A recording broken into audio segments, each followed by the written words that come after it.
আসসালামু আলাইকুম এভরিওয়ান। আজকে আমরা কথা বলবো দুই ব্র্যান্ডের সেরা দুটি নতুন phone, Samsung atom 5 versus itel A50। এই দুটি ফোন নিয়ে দুটি ফোনের ভালো মন্দ দিক খুঁজে বের করে পার্ট বাই পার্ট কম্পেয়ার করে দেখব কোন ফোনটি সেরা আর সেরা। আপনারা দেখছেন আপনাদের প্রিয় চ্যানেল আকিকুলের রিয়া, সাথে আছে আমি আকিকুল। চ্যানেলটা সাবস্ক্রাইব করে চলুন কম্পেয়ার শুরু করা যাক। প্রথমে আমরা দুটি ফোনের রিলিজ ডেট দেখে নেই। স্যামসুং ফোনটি 1 সেপ্টেম্বর 2024 আর অন্যদিকে আইটেল ফোনটি জুন 2024 সালে বাংলাদেশে রিলিজ করা হয়। তো চলুন এখন কম্পেয়ার শুরু করা যাক। Compare start. প্রথমে আমরা কথা বলবো ফোনগুলোর ডিজাইন নিয়ে। ডিজাইনে স্যামসুং ফোনটিতে গ্লাস ফন্ট, প্লাস্টিক ফ্রেম এবং প্লাস্টিক ব্যাগ ইউজ করা হয়েছে এবং ফোনটির থিকনেস হচ্ছে 8.95 মিলিমিটার। ফোনটির dual nano SIM 2G 3G 4G supported. Weight মানে ওজন হচ্ছে 193 গ্রাম। অন্যদিকে ডিজাইনে আইটেল ফোনটিতেও গ্লাস ফন্ট, প্লাস্টিক ফ্রেম এবং প্লাস্টিক ব্যাগ ইউজ করা হয়েছে এবং এই ফোনটির থিকনেস হচ্ছে 8.7 মিলিমিটার। এই ফোনটি dual nano SIM 2G 3G 4G supported. Weight মানে ওজন হচ্ছে 190 গ্রাম। ডিজাইনের তুলনামূলকভাবে দুটা ফোনই মোটামুটি সেম টাইপের কাজ করেছে, তাই আমরা দুটা ফোনকে সেম জায়গায় রাখবো। তাই ডিজাইনে দুটা ফোনকে দিচ্ছি 8 পয়েন্ট। ডিজাইনে কেউ কারোর থেকে এগিয়ে গেল না, কেউ কারোর থেকে পিছিয়ে গেল না, দুইটা ফোনই সেম জায়গায় থাকলো। চলে আসা যাক ডিসপ্লেতে। কথা বলা যাক ফোনগুলোর ডিসপ্লে নিয়ে।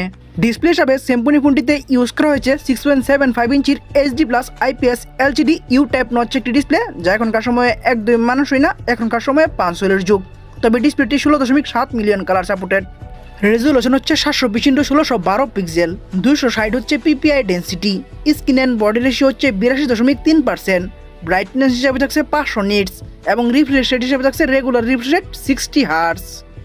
অন্যদিকে ডিসপ্লে হিসেবে আইটেল ফোনটিতে ইউজ করা হয়েছে 6.6 ইঞ্চির HD+ IPS LCD V type notch display. V type বা ইউ টাইপ এখনকার সময়ে কোনোটাই মানুষই না, এখনকার সময়ে 500 যুগ। তবে এই ডিসপ্লেটি 16 মিলিয়ন কালার সাপোর্টেড। রেজুলেশন হচ্ছে 720x1612 পিক্সেল। 266 হচ্ছে PPI density. Screen and body ratio হচ্ছে 84.6%। ব্রাইটনেস হিসাবে থাকছে 500 নিটস এবং রিফ্রেশ রেট হিসাবে এখানেও থাকছে রেগুলার রিফ্রেশ রেট 60 হার্টজ। ডিসপ্লেতেও তুলনামূলকভাবে দুটা ফোনই মোটামুটি সেম টাইপের কাজ করেছে, তাই আমরা দুটা ফোনকে সেম জায়গায় রাখবো। তাই দুটা ফোনকে দিচ্ছি 7 পয়েন্ট। ডিসপ্লেতেও কেউ কারোর থেকে এগিয়ে গেল না, কেউ কারোর থেকে পিছিয়ে গেল না, দুইটা ফোনই সেম জায়গায় থাকলো। এখন আমরা কথা বলবো ফোনগুলোর ক্যামেরা নিয়ে। প্রথমে আমরা রিয়ার ক্যামেরা নিয়ে কথা বলি। রিয়ার ক্যামেরায় স্যামসুং ফোনটিতে ডুয়াল ক্যামেরা সেটআপ দেওয়া হয়েছে। মেন শুটার হচ্ছে 52 মানে হচ্ছে 52 মেগাপিক্সেলের অনেক বড় সড়ো একটি ক্যামেরা ইউজ করা হয়েছে এবং সাথে একটি এআই লেন্স থাকছে এবং এখানে ভিডিও করা যাবে 1080 30 FPS এ। অন্যদিকে রিয়ার ক্যামেরায় আইটেল ফোনটিতেও ডুয়াল ক্যামেরা সেটআপ দেওয়া হয়েছে। মেন শুটার হচ্ছে জাস্ট 8 মেগাপিক্সেল এবং সাথে একটি এআই লেন্স থাকছে এবং এখানেও ভিডিও করা যাবে 1080 30 FPS এ। রিয়ার ক্যামেরাতে অবশ্যই অনেকটা এগিয়ে থাকবে স্যামসুং, কারণ স্যামসুং ফোনটিতে অনেক বড় সড়ো একটি মেন শুটার ইউজ করা হয়েছে আর অন্যদিকে তুলনামূলকভাবে আইটেলে একদম ছোট একটি মেন শুটার ইউজ করা হয়েছে। তাই আমরা রিয়ার ক্যামেরায় স্যামসুংকে দিচ্ছি 8 পয়েন্ট আর অন্যদিকে আইটেলকে দিচ্ছি 6 পয়েন্ট। রিয়ার ক্যামেরায় তুলনামূলকভাবে অনেক ভালো কাজ করে অনেকটা এগিয়ে গেল স্যামসুং আর পিছিয়ে থাকলো আইটেল ফোনটি। চলে আসা যাক ফ্রন্ট ক্যামেরায়। কথা বলা যাক ফোনগুলোর ফ্রন্ট ক্যামেরা নিয়ে। ফ্রন্ট ক্যামেরায় দুইটা ফোন একদমই সেম টাইপের কাজ করা হয়েছে। দুইটা ফোনে ইউজ করা হয়েছে 5 মেগাপিক্সেলের একটি ক্যামেরা এবং দুইটা ফোনে ভিডিও করা যাবে 1080p 30 FPS এ। ফ্রন্ট ক্যামেরায় দুইটা ফোনে একদমই সেম টাইপের কাজ করায় আমরা দুইটা ফোনকে সেম জায়গায় রাখবো। তাই দুইটা ফোনকে দিচ্ছি 7 পয়েন্ট। ফ্রন্ট ক্যামেরায় কেউ কারোর থেকে এগিয়ে গেল না, কেউ কারোর থেকে পিছিয়ে গেল না, দুইটা ফোনই সেম জায়গায় থাকলো। এখন আমরা কথা বলবো ফোনের একটি গুরুত্বপূর্ণ বিষয়, র্যাম, স্টোরেজ এবং প্রাইস নিয়ে। র্যামে স্যামসুং ফোনটি একটি ভ্যারিয়েন্টে অ্যাভেলেবেল 4GB এবং সাথে আরও 4GB ভার্চুয়াল র্যাম ইউজ করা যাবে এবং স্টোরেজও একটি ভ্যারিয়েন্টে অ্যাভেলেবেল 64GB মাইক্রো SD মানে হচ্ছে এক্সট্রা মেমোরি কার্ড ইউজ করা যাবে আপ টু 256GB পর্যন্ত। ভিডিও অফিসিয়াল প্রাইসে ফোনটি একটি ভ্যারিয়েন্টে অ্যাভেলেবেল 8,499 টাকা 464। এই একটি ভ্যারিয়েন্টে ফোনটি বাংলাদেশে অ্যাভেলেবেল। অন্যদিকে আইটেল ফোনটি র্যামে দুইটি ভ্যারিয়েন্টে অ্যাভেলেবেল 2GB এবং 4GB এবং সাথে আরও 4GB ভার্চুয়াল মানে 2GB সাথে আরও 4GB এবং 4GB সাথে আরও 4GB ভার্চুয়াল র্যাম ইউজ করা যাবে এবং স্টোরেজে একটি ভ্যারিয়েন্টে অ্যাভেলেবেল 64GB মাইক্রো SD মানে হচ্ছে এক্সট্রা মেমোরি কার্ড ইউজ করা যাবে আপ টু 1TB পর্যন্ত। ভিডিও অফিসিয়াল প্রাইসে ফোনটি দুইটি ভ্যারিয়েন্টে অ্যাভেলেবেল 7,690 টাকা 264 এবং 8,990 টাকা 464। এই দুটি ভ্যারিয়েন্টে ফোনটি বাংলাদেশে অ্যাভেলেবেল। আমরা কম্পেয়ার করব স্যামসুংয়ের একটি ভ্যারিয়েন্টের সাথে আইটেলের দ্বিতীয় ভ্যারিয়েন্টটির, কারণ স্যামসুং একটি ভ্যারিয়েন্টে এবং আইটেল দ্বিতীয় ভ্যারিয়েন্টটিতে র্যাম স্টোরেজ সেম দিয়েছে, তবে তুলনামূলকভাবে প্রাইস কিছুটা বেশি রেখেছে আইটেল আর কিছুটা কম রেখেছে স্যামসুং। র্যাম, স্টোরেজ এবং প্রাইস প্রায় 500 টাকা কম রাখার কারণে অবশ্যই এগিয়ে থাকবে স্যামসুং। তাই স্যামসুংকে দিচ্ছি 8 পয়েন্ট, আর অন্যদিকে আইটেলকে দিচ্ছি 7.5 পয়েন্ট। র্যাম, স্টোরেজ এবং প্রাইস কিছুটা কম রেখে এগিয়ে গেল স্যামসুং, আর পিছিয়ে থাকলো আইটেল ফোনটি। এখন আমরা কথা বলবো একটি ফোনের সব থেকে গুরুত্বপূর্ণ বিষয় প্রসেসর এবং পারফরমেন্স নিয়ে।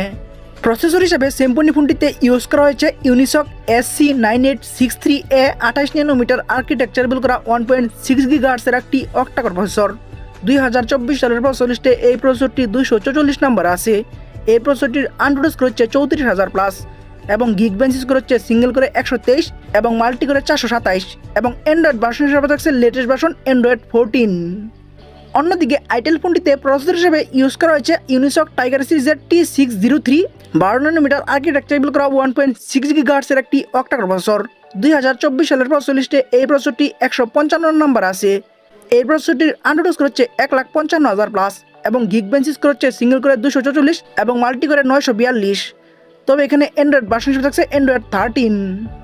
প্রসেসর এবং পারফরমেন্সে দুইটা ফোন দুই দিকে ভালো কাজ করেছে। স্যামসুং ফোনটিতে যেমন লেটেস্ট ভার্সন অ্যান্ড্রয়েড 14 ইউজ করা হয়েছে, অন্যদিকে আইটেল ফোনটিতে প্রসেসরটা ভালো দেওয়া হয়েছে।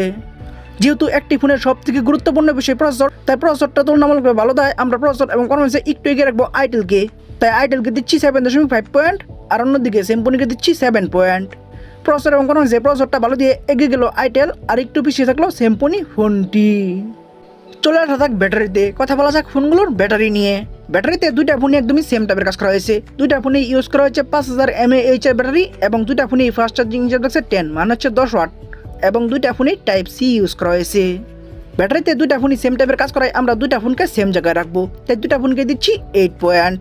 ব্যাটারিতে কেউ কারো থেকে এগিয়ে গেল না, কেউ কারো থেকে পিছিয়ে গেল না, দুইটা ফোনই সেম জায়গায় থাকলো। এখন আমরা কথা বলবো ফোনগুলোর সাউন্ড নিয়ে। সাউন্ডেও দুইটা ফোনে একদমই সেম টাইপের কাজ করা হয়েছে।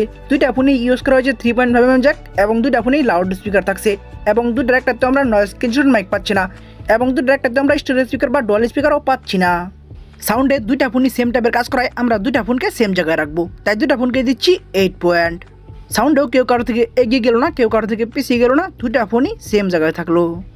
চলে আসা যাক সেন্সরে, কথা বলা যাক ফোনগুলোর সেন্সর নিয়ে। সেন্সরও দুইটা ফোনে একদমই সেম টাইপের কাজ করা হয়েছে। দুইটা ফোনে ইউজ করা হয়েছে সাইড মাউন্টেড ফিঙ্গারপ্রিন্ট এবং দুইটার একটাতে আমরা জাইরোস্কোপ সেন্সরটি পাচ্ছি না। সেন্সরে দুইটা ফোনে একদমই সেম টাইপের কাজ করায় আমরা দুইটা ফোনকে সেম জায়গায় রাখবো, তাই দুইটা ফোনকে দিচ্ছি 8 পয়েন্ট।